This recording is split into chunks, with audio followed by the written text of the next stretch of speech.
Evolution will win the debate in the next 15 to 30 years. Korean schools ditch evolution from the textbooks, and wouldn't you know it, the majority of Americans still believe creation over evolution. This is Genesis Week.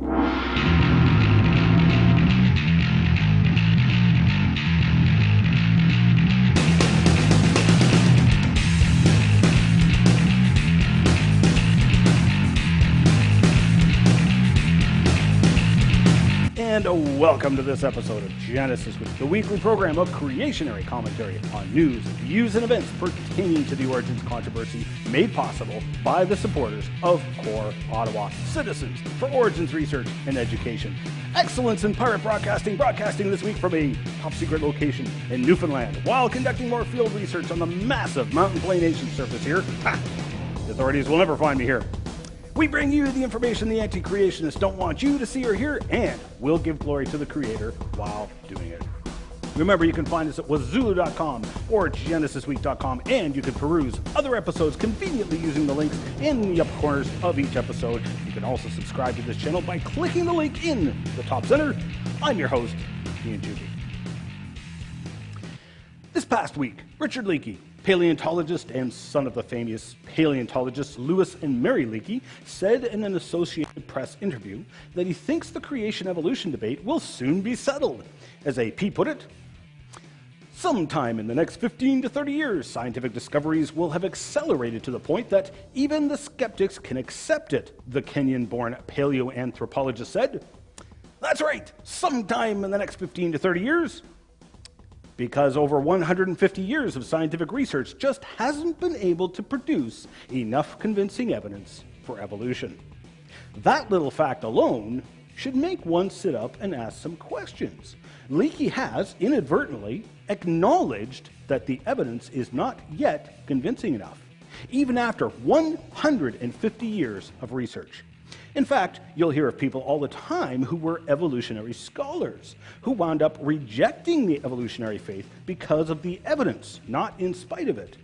YouTuber HugenX2000 was one of those people who carried out an honest appraisal of the scientific evidence, particularly in genetics, and came to the obvious conclusion that creation is the faith that fits the facts, and evolution is the faith that the facts have failed. In his most recent video, put out in response to Leakey's comments, HugenX2000 wrote, "For me, the debate is already over, only it is creation which has won out and not evolution, as Leakey predicted. The evidence both for creation and against evolution is substantial, decisive, and clear." In my documentary, Persuaded by the Evidence, I interviewed 6 men who were all former evolutionists, a couple of them militant atheists, who all became persuaded by the evidence that evolution must be false and creation must be true. Now, you can hear their stories for yourself, but we should ask the question, what was it exactly that convinced these people? Leakey's specialty, of course, is the alleged fossil human lineage. Well, let's take a look at it. Here's a reconstruction of the alleged human evolution timeline. Now, crucial to this chart is the timeline. Time, the sequence is built up and based upon the alleged ages of the fossils. But the ages of the fossils are determined by evolutionary interpretation. Skull 1470 was a classic example of this circular reasoning and the working of the alleged dating methods to come up with an age for the skull that was deemed acceptable by the evolutionary theory. Now, I dealt with this in part 21 of Complete Creation. Some viewers last week were mighty quick to relegate the time scale to the trash bin. This time scale is of crucial significance to the hominid ancestry. For example, let's reverse the time scale, with the humans dated older than the apes. This chart then becomes a disaster as far as evolutionary sequence. So you cannot say that the timescale does not matter. As Leakey himself noted in the AP interview, saying, you can lay out all the fossils that have been collected and establish lineages that even a fool could work up. Now let's examine the lineage that any fool could work up. Notice that the lines connecting the hominids are a best guess based upon the absence of evidence. The dashed lines are alleged connections between hominids, and the reason they are dashed is because you will get different answers as to where those dashed lines connect, depending on which evolutionary anthropologist you ask. When I say absence of evidence, I need to emphasize just how significant this absence is. In 2008, a discovery of a group of gorillas in Africa established a gorilla population of between 175,000 and 225,000. Let's use the lower figure of 175,000 and a typical lifespan of 40 years, and give a best guess as to just how many hominids may have lived on planet Earth, according to the alleged evolutionary timescale. Now, an alleged 5 million years of human evolution would equate to about 125,000 generations, which gives us a very conservative figure of 21,875,000,000 individuals that would have lived throughout that time. And it is alleged that the majority of them lived in Africa. If only 1 in 1,000 of those individuals produced a single fossil, a single toe bone as compared to their entire skeleton, for example, there should then be almost 22 million fossils to be found. Now, this is using numbers that are exceedingly generous to the evolutionary timescale. Where are all these fossils of our alleged human ancestry? Notice the chart is predominantly speculation with absence of evidence. As I pointed out in last week's show, we find literally tens of thousands of human fossils in the fossil record, the majority of which predate all of our alleged hominid ancestors, according to the evolutionary timescale. We have just turned our evolutionary ancestry on its head and turned our chart into a meaningless disaster as far as evolutionary sequence. And this was accomplished merely by adding in actual evidence that was originally left out of the charts. You never hear about this evidence.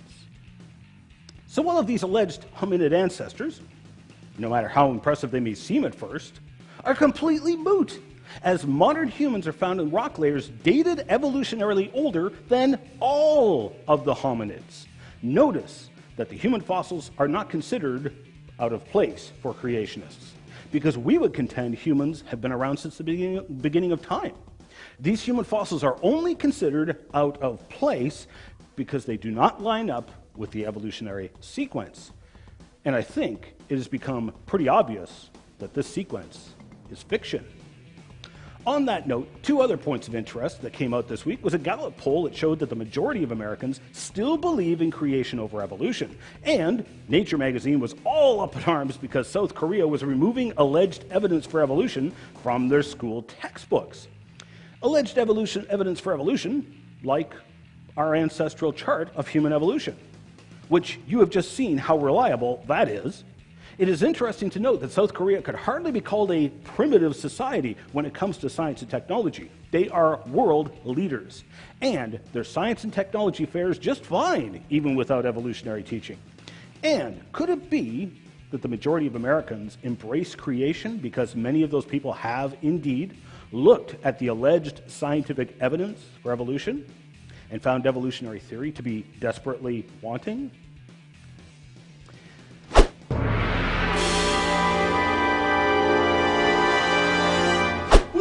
Mail for me?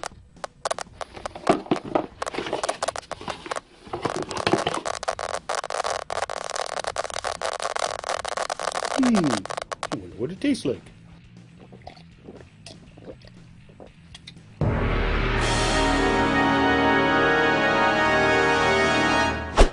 Thanks to those of you who wrote in. Sorry about the mix-up with moderation. YouTube was acting kind of flaky in how it handled comments. I think I got it worked out now. Numerous comments were riding the fine edge of being personal, but I approved them nonetheless because they were at least on topic and I felt that they could add to the discussion. On the Lucy comment, the new knee joint, AL121-1, found first, and then Lucy, AL288-1, was found the next. The two knee joints from both specimens match in terms of morphology, and so it was concluded that they were the same species. The quote is Dr. Lovejoy's commentary, and that is all. At 9:18, I can't believe you're repeating this lie about Lucy's knee. You've been formally corrected before, but here it is again. Lucy was discovered with her own knee, all at the same location time. Then later, they discovered a completely different knee from a completely different specimen of the same species in a different site. The knee from the second specimen was never said to belong to the Lucy skeleton. Please correct this error immediately. You guys apparently did not listen to what I said, as I never said the Hadar knee and Lucy's knee were the same. In fact, I said they then interpreted a chimpanzee skeleton based upon a human knee. The Hadar knee was used to interpret the Lucy skeleton. Now, this was even acknowledged by Sweaty, who contradicted Huge Sinker while simultaneously proving my point.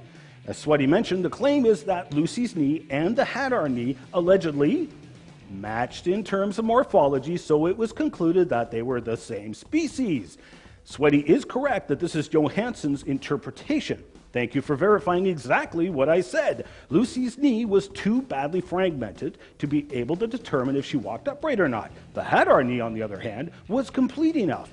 Lovejoy and Johansson based their interpretation of walking upright on the Hadar knee, which was 2.5 kilometers away and 70 meters deeper in the rock layers than the Lucy skeleton. This interpretation is prolific in Johansson's writings and in the PBS Nova special. Sweaty also claimed that your comment on Dr. Lovejoy cutting Lucy from the rock on Nova is completely false. It was a recreation of him cutting the fossil from the rock. The man did forensics work for police departments. In fact, I haven't seen that episode in a while, but I believe he was cutting out a replicate for Nova. What? You clearly do not know what you were talking about. Did you even watch the Nova program? Let's go over the transcription of the show segment in question while looking for ourselves to see exactly what it was they were showing. But all was not lost.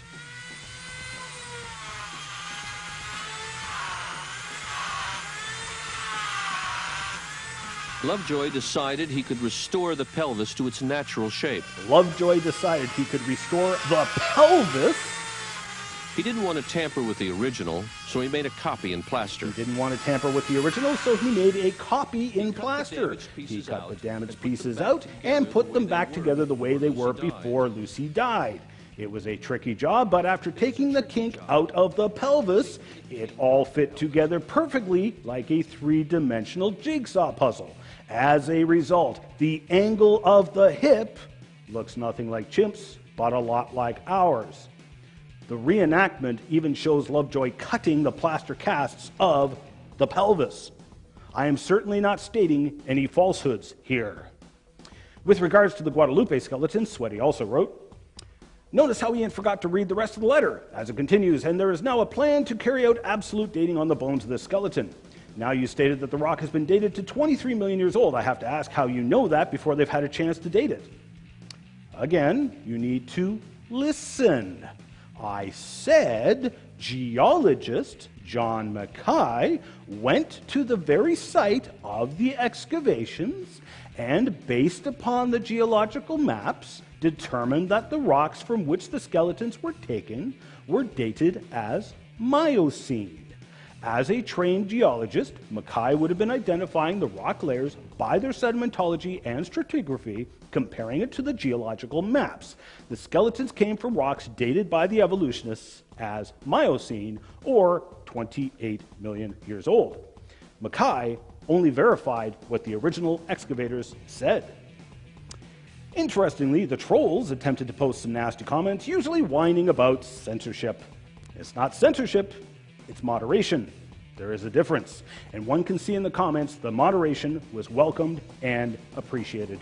In all the criticisms I received from the anti-creationists, which attempted to pin fault and error upon me, not one of them showed a legitimate error on my part, but instead showed errors or false claims on their part. Yet, I did make a huge error of fact in the last show, which was caught by only one person, a well-known honest seeker of the truth and a regular viewer and commenter on my channel, T. Chapman 500, who wrote, where did you get the information about Pluto's magnetic field?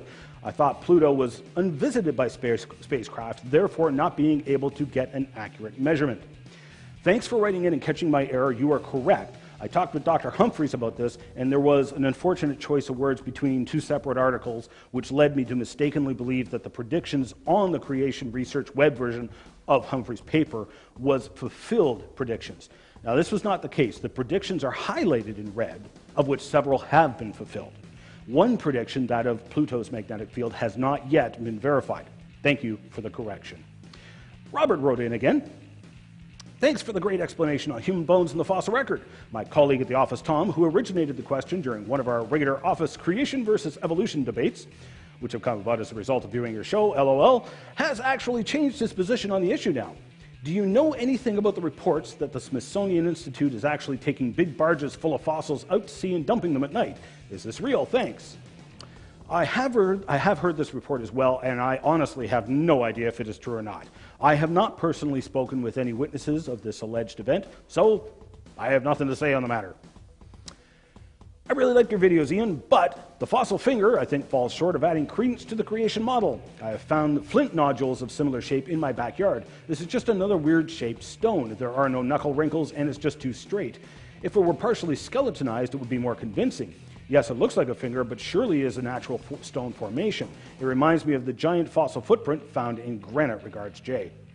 Thanks for writing in, and in good truth seeker fashion, demanding scrutiny. I've lost count of how many people have sent me photographs of alleged fossil human parts, but you forget, I have examined this fossil finger personally.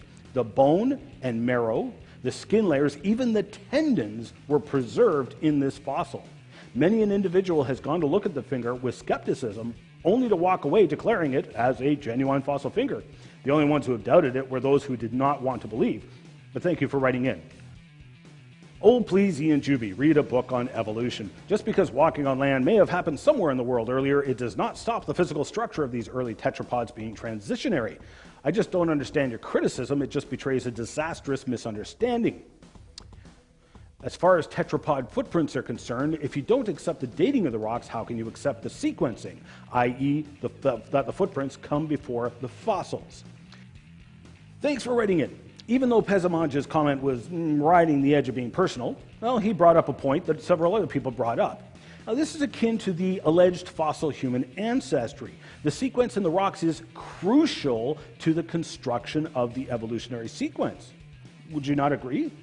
Pezamanj, are you now telling me that you accept fully formed tetrapod tracks in 525 million-year-old rock?